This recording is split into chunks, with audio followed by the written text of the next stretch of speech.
اللہ نے سارے نبیوں میں سب سے اعلیٰ، سب سے افضل، سب سے برتر، سب سے خوبصورت جناب رسول اللہ صلی اللہ تعالی علیہ وسلم کی ہستی کو پیدا فرمایا، اور سارے عالم کے انسانوں کے لیے نبی کا اعلان فرمایا کہ قل یا ایھا الناس انی رسول اللہ الیکم جمیعا، اب میں تم ساری دنیا کا رسول بن کے آیا ہوں۔ آپ کا ظاہر بھی اتنا خوبصورت اور آپ کی زندگی بھی خوبصورت۔ میں آپ کو اللہ کے نبی کا حلیہ بتاتا ہوں۔ آپ تشریف لے جا رہے ہیں مکہ چھوڑ کے مدینہ، راستے میں بھوک لگی، رابغ ایک خیمہ دیکھا، وہاں ایک بوڑھی عورت بیٹھی۔ آپ نے ان سے کہا ماں جی کچھ کھانے کو ملے گا، پیسے دیں گے؟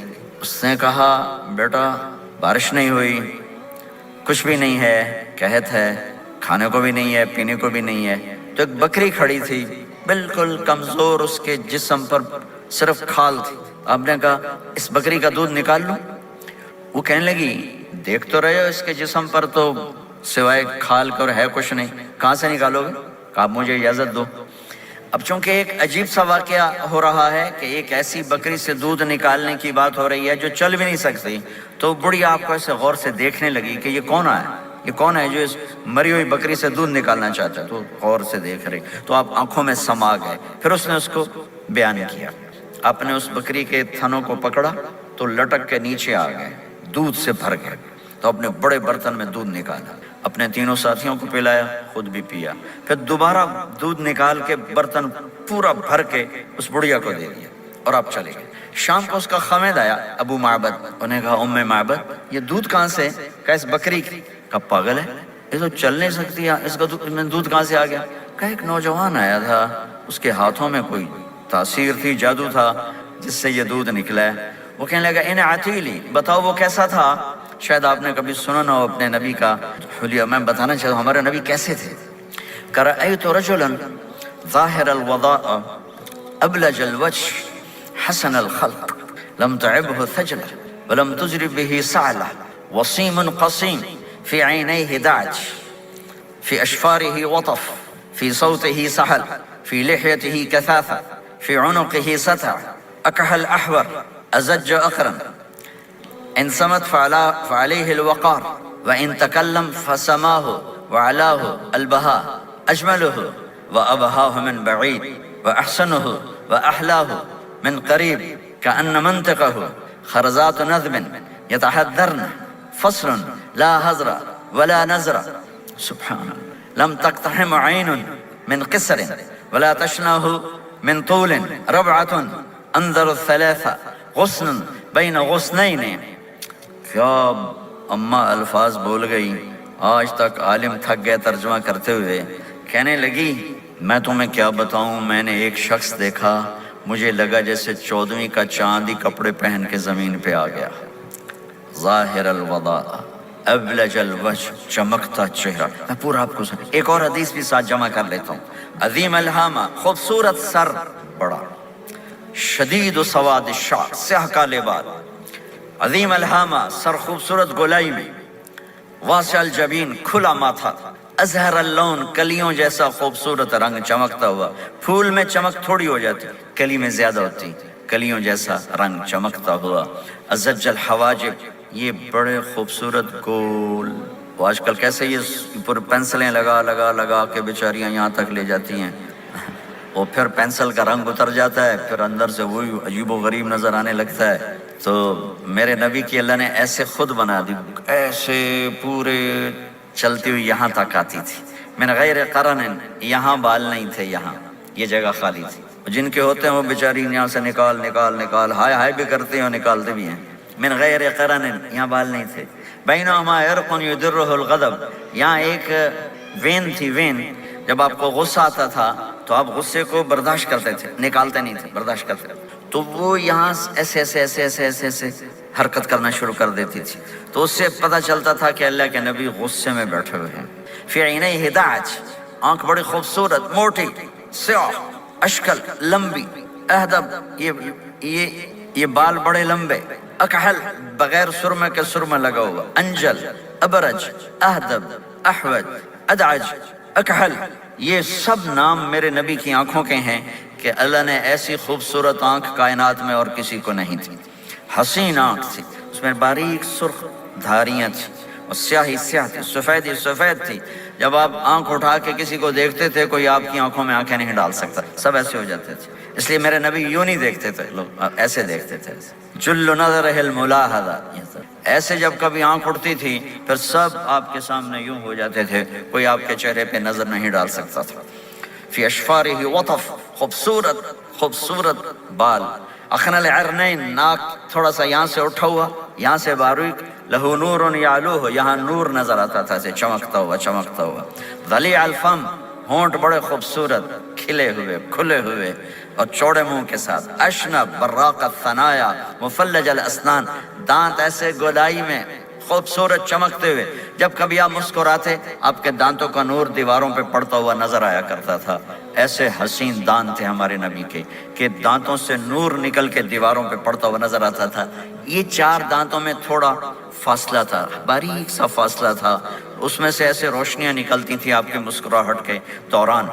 سہل الخدین، یہ گال آپ کے نہ ایسے نیچے کہ کمزور ہوں، نہ ایسے ابھرے ہوئے کہ برے نظر آئیں.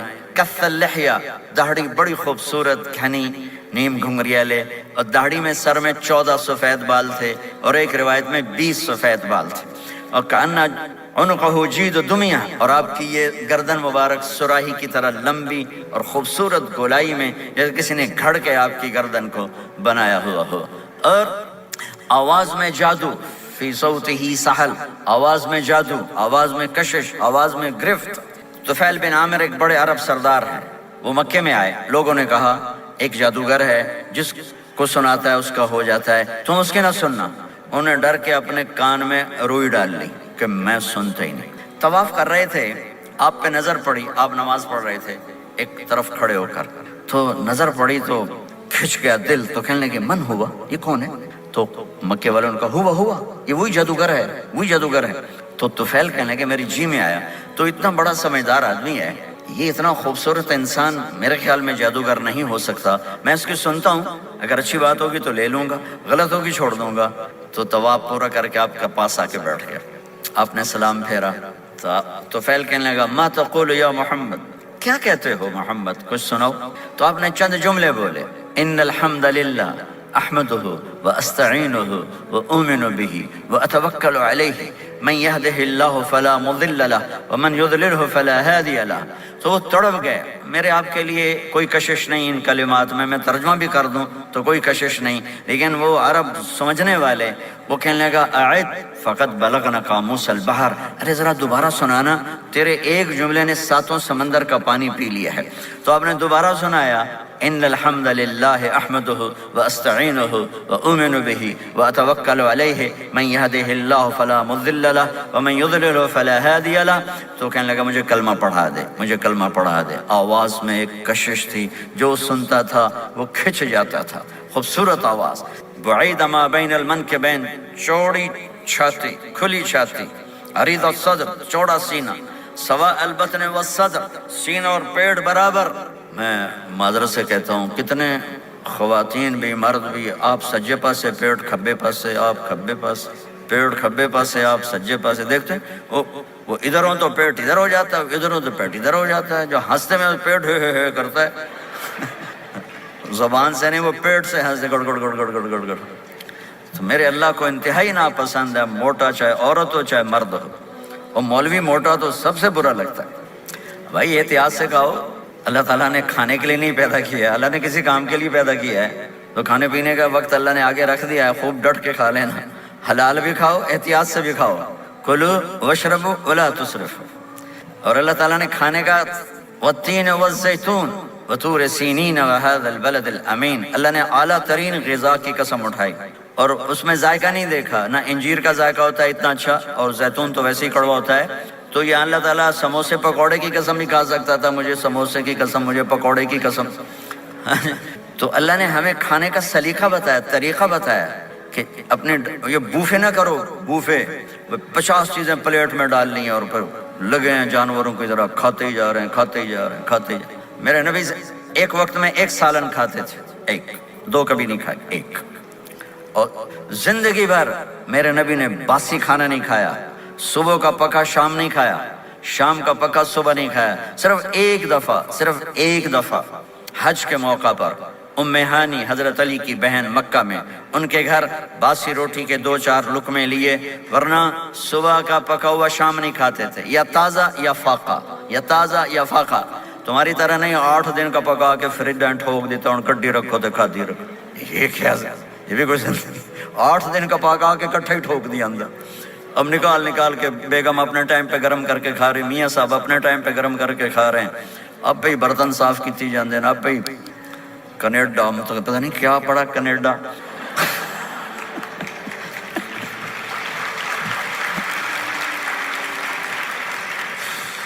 میں انگلینڈ گیا تو میرے بڑے اچھے دوست ہیں، وہ کہنے کہ مولانا میں نئی گاڑی لائے ہوں، آپ کو اس میں بٹھانا ہے۔ کہ اچھا کتنے کی؟ کہنے کا 2.5 لاکھ پاؤنڈ کی ہے، 2.5 لاکھ پاؤنڈ کی۔ میں نے کہا اس کا ڈرائیور کون ہے؟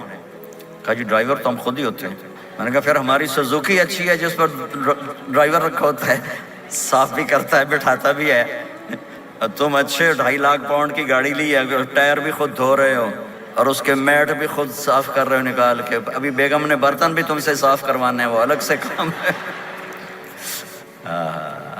میرے نبی سوا البطن و صدر، میرے نبی کا سینہ اور پیٹ برابر تھا، سبت القصد، بالکل ایسے سیدھا قد، بالکل، اور کبھی زندگی بھر پیٹ بھر کے کھانا نہیں کھایا، صبح کھایا شام نہیں کھایا، شام کھایا صبح نہیں کھایا، جان بوجھ کے، اور جب کھایا تو چند لقمے۔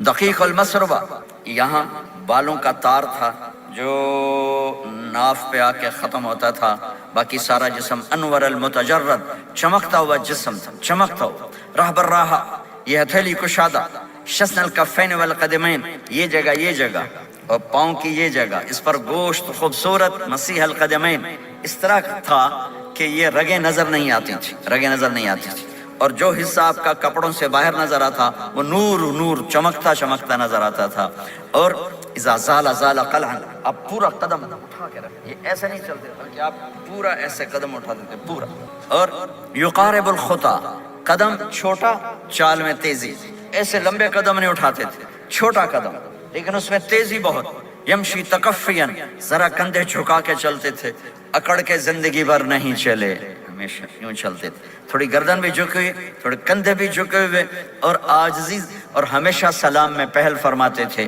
جس کو بھی ملتے تھے سلام میں پہل ہوتی تھی، اور اتنے عالی اخلاق تھے، کبھی کسی کو یوں کر کے نہیں بلایا، ہمیشہ یوں کر کے اشارہ کر کے، پورے ہاتھ کا اشارہ کر کے بلایا، اور جب کبھی آپ کو دائیں بائیں سے کوئی بلاتا یا رسول اللہ تو آپ یوں نہیں کرتے تھے، میں یوں کھڑا ہوں، مجھے فوزان کہتا ہے مولانا صاحب تو میں اتنا ہی کروں گا، جی فرمائیے کیا کہنا ہے، کوئی ادھر سے ہوگا تو میں کہوں گا ہاں جی بولو کیا کہنا ہے، پر اپنے نبی کے اخلاق دیکھو، یہاں سے کسی نے آپ کو بولا یا رسول اللہ تو آپ یوں نہیں کرتے تھے، آپ یوں کرتے تھے، جی فرمائیے، پورا اس کو سینہ دیتے تھے، کوئی ادھر سے بولا تھا یا رسول اللہ تو آپ یوں نہیں کرتے تھے، آپ پورا ایسے مڑتے تھے، پھر کہتے تھے جی فرمائیے، پورا سینہ دیتے تھے اس کو، اور پھر کوئی کہتا آپ سے بات کریں تو آپ یوں ہو جاتے، کوئی آپ سے بات کرنی آپ یوں ہو جاتے، جب تک وہ بات ختم نہیں کرتا تھا آپ اس کی سنتے رہتے تھے، اور جب کسی کی بات سنتے تھے تو بالکل اس کو چہرہ دیتے تھے۔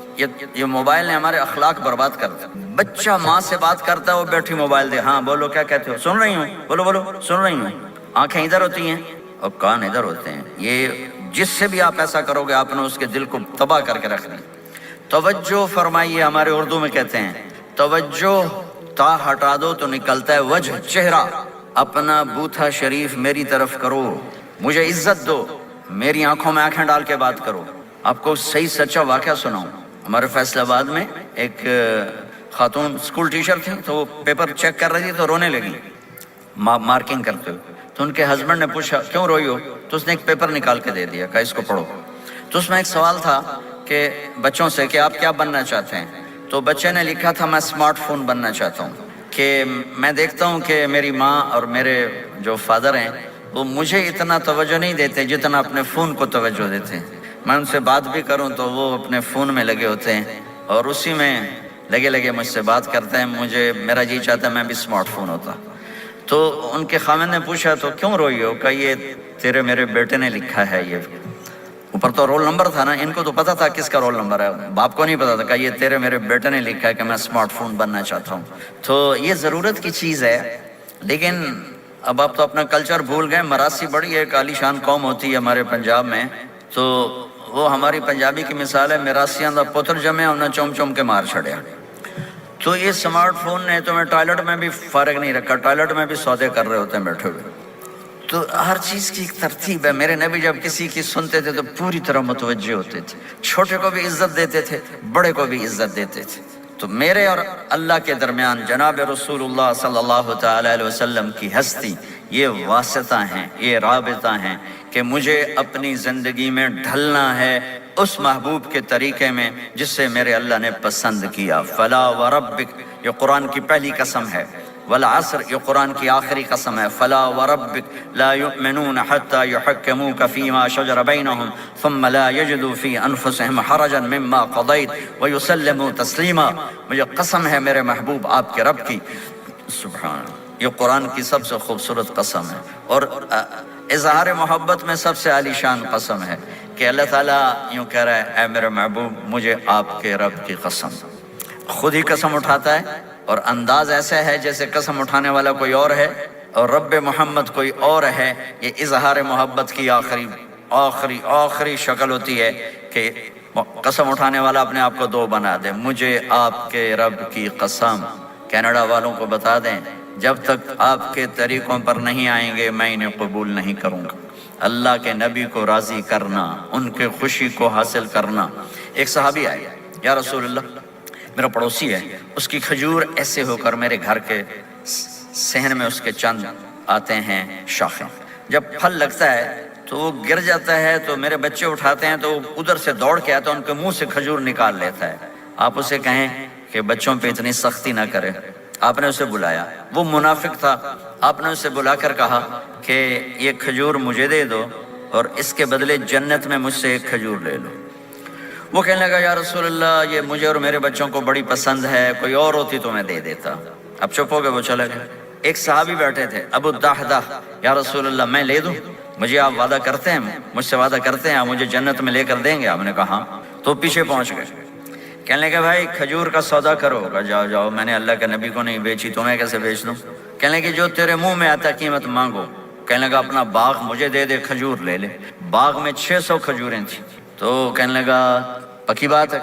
کہ چلو باغ تیرا کھجور میری. انہوں نے کہا ٹھیک, مجھے اور کیا چاہیے. 600 کھجوروں کا باغ. دوڑے دوڑے آئے, یا رسول اللہ میں نے کھجور خرید لی, آپ اب اس کو دے دیں.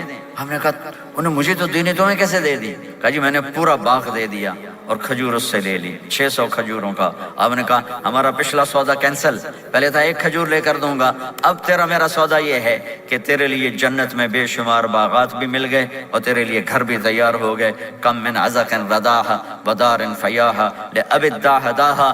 انہوں نے وہیں سے چھلانگ لگائی اور دوڑے دوڑے باغ گئے. اندر نہیں گئے, باہر سے کھڑے ہو کر کہا ام الدحدہ باہر آ جاؤ, ہم نے یہ باغ اللہ اس کے رسول کو دے دیا. یہ میرے عزیزو جہاں بھی رہو محمد مصطفیٰ صلی اللہ علیہ وسلم کی مبارک اور پاکیزہ زندگی کو اپنا ساتھی بنا لو, تو یہ جہان بھی آپ کا ہے, وہ جہان بھی آپ کا ہے. کوئی مشکل زندگی نہیں ہے, چند فرائض ہیں. 5 وقت کی نماز ہے, کیا زور لگتا ہے, کتنی دیر لگتی؟ 5 وقت نماز میں کتنی دیر لگتی؟ اور مسافر ہو تو آدھی ہو جاتی. روزہ سال کے بعد آتا ہے, آپ کے تو روزے ٹھنڈے ہوتے ہیں, چلو لمبے ہوتے ہیں لیکن ٹھنڈے ہوتے ہیں. ہمارے روزے تو بڑے گرم ہوتے ہیں, وہ بھی سال کے بعد ہے. اس میں بیمار ہو جاؤ تو معاف ہے, سفر میں ہو تو معاف ہے, بعد میں رکھ لینا. زکوٰۃ وہ مالدار پر ہے, حج مالدار پر ہے, غریب پر نہ زکوٰۃ ہے نہ حج ہے, تو پیچھے صرف ایک نماز رہ جاتی. نماز ایک ایسی دولت ہے جس کے بارے میں کوئی گنجائش نہیں ہے کہ اسے ہر حال میں ادا کرو. اگر اس میں کوئی گنجائش ہوتی تو مجھے میدان کربلا میں میرے نبی کے نواسے کی جب گردن اڑائی جا رہی تھی اور نماز کا ٹائم ہوا ہے تو آپ نے کوفے والوں سے کہا تھوڑی دیر رک جاؤ, مجھے نماز پڑھنے دو. تو انہوں نے کہا ہم نماز پڑھنے کے لیے جنگ نہیں روکیں گے. تو آپ نے فرمایا پھر ہم نماز نہیں چھوڑیں گے. آپ نے آدھوں کو لڑائی پہ لگا دیا اور آدھوں کے ساتھ مل کر آپ نے نماز ادا فرمائی. پھر ان کو لڑائی پہ لگا دیا اور پہلوں کو کہا نماز پڑھنے کو, اور عصر سے پہلے سب کے سر کٹ کے نیزوں پہ چڑھ گئے. تو ایک نماز ایسی چیز ہے, بہت بڑا مجمع اہل ایمان کو, نوجوان بھی ہیں, بچے بھی ہیں, بچیاں بھی ہیں, خواتین بھی ہیں, حضرات بھی ہیں. میرے نبی کی زندگی میں نماز, میرے نبی جب دنیا میں تشریف لائے اور لیڈی ڈاکٹر ہی کہہ لو, دائی شفا بنت اسد، انہوں نے آپ کو ماں کے پہلو میں لٹایا تو آپ نے ایک دم ایسے کروٹ بدلی اور سجدے میں لمبا سجدہ کیا، پھر اس کے بعد سر اٹھا کے یوں کیا اور اس ہاتھ کا سہارا لے کر اس ہاتھ کو یوں اٹھایا اور ایسے انگلی کو کیا تو ایک پورے عالم میں نور ہی نور پھیل گیا اور آپ گرے، اور پھر اس بچہ جیسے ہوتا ہے ویسے آتے ہی اعلان کیا کہ میں سجدے لے کر آ رہا ہوں، اور جب آپ دنیا سے جا رہے تو آپ نے کہا نماز نماز نماز نماز نماز نہ چھوڑنا۔ عبادات میں ایک نماز ایسی ہے جس میں گنجائش نہیں، اور اس کے بعد دوسری زندگی میں چند چیزیں ہیں، چند چیزیں، ان سب کا خلاصہ کروں تو 4 چیزیں ہیں، سب کا خلاصہ کروں تو 4 باتیں، وہ بھی حدیث پاک میں میرے نبی نے فرمایا اربع من کن فیہ ما ضرہ ما فاتہ من الدنیا، 4 باتیں لے لیں اس سارے ہال کے حاضرین حاضرات سامعین سامعات، تو میرے نبی فرماتے ہیں اس کو سب کچھ مل گیا، سب کچھ مل گیا، 4 باتیں سب کچھ مل گیا، صدق حدیث، حفظ امانت، حسن خلیقت، عفت فی طعمت، 4 باتیں، سچ بولے جھوٹ نہ بولے، سچ بولے جھوٹ نہ بولے، دیانتداری سے کام کرے دھوکہ نہ دے، اخلاق اچھے ہوں بد اخلاق نہ ہو، رزق حلال ہو حرام نہ ہو، 4 باتیں جو کر لے گا وہ پورا دین اس کے ہاتھ میں آ جائے گا۔ عبادات کے بعد نماز فرائض، تو ایک سچائی ہو، ایک دیانتداری ہو، ایک اخلاق اچھے ہوں اور ایک رزق حلال ہو تو ہر چیز آپ کے تابع اللہ تعالیٰ کر دے گا۔ یہ پورے کا پورا دین ہے جو میرے نبی لے کر دنیا میں تشریف لائے۔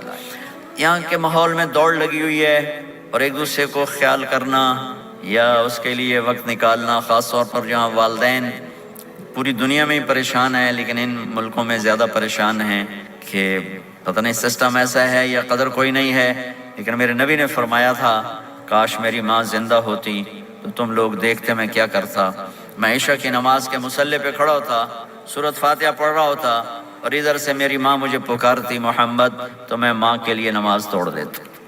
ایک صحابی کا پیغام آیا ان کی بیگم کا کہ وہ مر رہے ہیں لیکن کلمہ نہیں پڑھا جا رہا، تو آپ تیزی سے اس کے گھر گئے، دیکھا تو وہ بول رہے ہیں، ہم نے کہا کلمہ پڑھو، کہا یہ نہیں پڑھا جاتا، ویسے بول رہے ہیں نہیں پڑھا جاتا۔ آپ نے پوچھا اس کے والدین میں کون زندہ ہے، کہا جی ماں زندہ ہے۔ آپ نے کہا بلاؤ، کہ ماں آ گئی۔ آپ نے کہا تم اس سے ناراض ہو، کہا جی ناراض ہوں۔ کیا ناراضگی ہے؟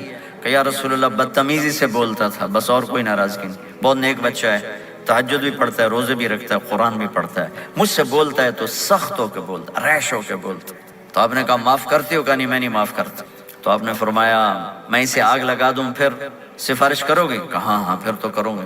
کہ اگر تو نے معاف نہ کیا تو اللہ اسے جہنم میں ڈال دے گا۔ انہوں نے کہا نہیں میں معاف کرتی ہوں۔ جب ماں نے کہا میں معاف کرتی ہوں، آپ نے کہا کلمہ پڑھو، تو اس نے کہا لا الہ الا اللہ، اور اس کی جان نکل گئی۔ پھر آپ نے ان کا جنازہ پڑھایا اور فرمایا کہ جس نے ماں باپ کو دکھ دیا اس پہ اللہ کی لعنت، اس پہ زمین آسمان کی لعنت، ان کی نہ نماز قبول ہے نہ روزہ قبول ہے نہ صدقہ قبول ہے۔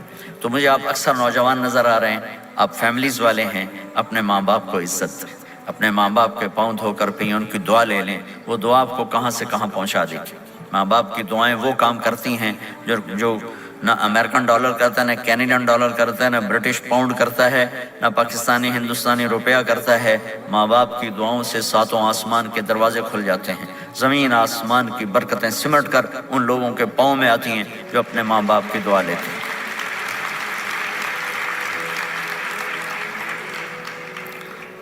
ایک دفعہ موسیٰ علیہ السلام نے کہا یا اللہ میرا جنت کا ساتھی کون ہے؟ تو اللہ تعالیٰ نے فرمایا کہ وہ جو فلاں آدمی گوشت بیچنے والا، اس کو ہم قصاب کہتے ہیں، قصائی، یہ کوئی اتنا بڑا معزز پیشہ نہیں ہوتا۔ تو موسیٰ علیہ السلام بڑے حیران ہوئے کہ میرا ساتھی گوشت بیچنے والا، تو اس کو دیکھنے چلے گئے۔ دیکھا تو ایک عام آدمی جیسے گوشت بیچ رہا ہے، ایسے ہی سارے بازار میں بیٹھا ہوا، دوسرے بھی بیٹھے ہوئے۔ جب شام ہوئی اس نے تھیلے میں گوشت کا ٹکڑا ڈالا اور گھر گیا، تو موسیٰ علیہ السلام بھی ساتھ گئے۔ تو اس نے جا کر گوشت کو کاٹ کے ہانڈی میں چڑھایا، آٹا گوندنے لگا، آٹے کو رکھ دیا، پھر سالن تیار کیا، پھر روٹی تیار کی۔ ایک عورت بوڑھی یوں کر کے چارپائی پہ لیٹی ہوئی تھی، اس کو ہلایا جلایا، ماں جی اٹھ کے بیٹھ گئی۔ تو اس کو ہاتھ کا سہارا دے کے کھانا کھلایا، اپنے ہاتھوں سے کھلایا، کھلاتا رہا۔ جب اس نے کہا بس، تو اس نے اس کا منہ صاف کیا، کلی کرائی۔ جب وہ لیٹنے لگی تو کچھ بولی، تو موسیٰ علیہ السلام دور کھڑے تھے، سمجھے نہیں کہ یہ کیا بول رہی۔ تو موسیٰ علیہ السلام نے پوچھا یہ کیا کہہ رہی تھی؟ وہ کہنے لگا حضور کیا بتاؤں کیا کہہ رہی تھی، جب بھی اس کی خدمت کرتا ہوں تو یہ مجھے دعا دیتی ہے کہ اللہ تجھے جنت میں موسیٰ کا ساتھی بنائے، تو میں تو غریب کسائی ہوں، موسیٰ تو بہت بڑا نبی ہے۔ تو موسیٰ علیہ السلام نے فرمایا تیری ماں نے تیرا کام کر دیا ہے، تیری ماں نے تیرا کام کر دیا ہے۔ میرے عزیزو، ممکن ہے ماں باپ کی خدمت کرنا، دعا لینا تمہیں یہاں مشکل نظر آئے، لیکن اللہ کی قسم اسی میں آپ کی دنیا چھپی ہوئی ہے، اسی میں آپ کی آخرت چھپی ہوئی ہے۔ اپنے ماں باپ کی دعا لو، اپنے ماں باپ کی دعا لو، اپنے ماں باپ کی دعا لو۔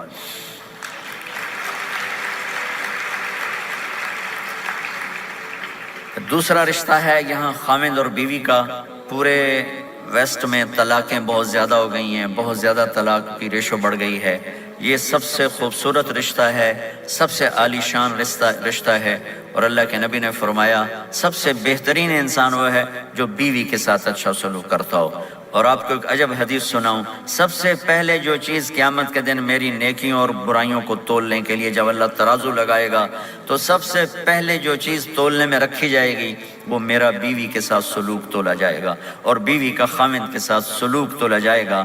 یہ وہ رشتہ ہے جس کو سب سے پہلے جنت میں بنیاد رکھی گئی۔ اللہ نے آدم اور حوا کا نکاح پڑھا کر انہیں خاوند اور بیوی کے رشتے میں جوڑا، اور یہی رشتہ جنت میں جا کے آخر میں بھی یہی رشتہ ہے، وہ خاوند اور بیوی کا رشتہ ہے۔ میرے نبی نے 11 شادیاں کی، اللہ کی قسم صرف ہمیں زندگی سمجھانے کے لیے کی کہ گھر میں زندگی کیسے گزاری جاتی ہے۔ نماز کے لیے 1 لوٹا پانی چاہیے، 10 منٹ چاہیے، لیکن گھر میں اچھے اخلاق کے لیے بہت بڑا ظرف چاہیے۔ بیوی کے اخلاق و خاوند کے لیے، خاوند کے اخلاق و بیوی کے لیے، یہ اتنا خوبصورت رشتہ ہے، اتنا بنیادی رشتہ ہے کہ تمام رشتے اس کے سامنے چھوٹے پڑ جاتے ہیں۔ ہمارا عام طور پہ جوائنٹ فیملی سسٹم ہے، ہم اپنے اس رشتے کو بچائیں باقی رشتوں کی زیادتی سے۔ والدین سختی کریں تو اپنی بیوی کو بچاؤ، بیوی سختی کرے تو اپنے والدین کو بچاؤ، بیچ میں تم ایک ترازو کا کام کرو۔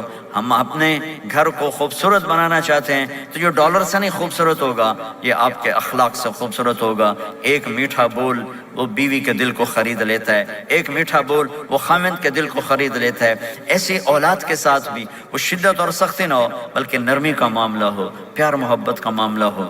میرے نبی نے حسن حسین کے ساتھ 7 سال گزارے، آپ نے ایک نصیحت نہیں کی، ان کے ساتھ کھیلتے تھے، ان کو ٹائم دیتے تھے، اس طرح صفات منتقل ہوتی چلی گئیں۔ یہ چند چیزیں ہیں، ان کو کرتے کرتے دنیا سے چلے گئے تو دنیا بھی آپ کی ہے اور آخرت بھی آپ کی ہے۔ اور میں اپنی بات ختم کرنے سے پہلے، اگر کسی سے لڑے ہوئے ہو تو صلح کر لینا اٹھ کے، اگر کسی سے بات چیت بند ہے تو صلح کر لینا۔